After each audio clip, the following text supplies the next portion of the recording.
This recipe is part of the Simple Cookbook series where we try to make cooking as simple as ABC. And itong recipe natin today is a very simple pancit bihon.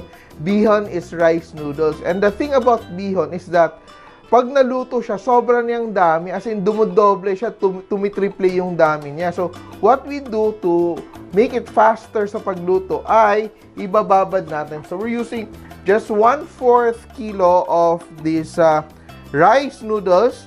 At pag binabad natin sa tubig, tingnan mo ano nangyari.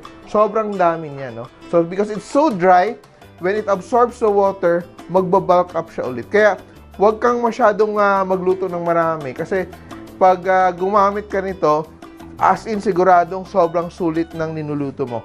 And what we're going to do, we're going to heat up our wok.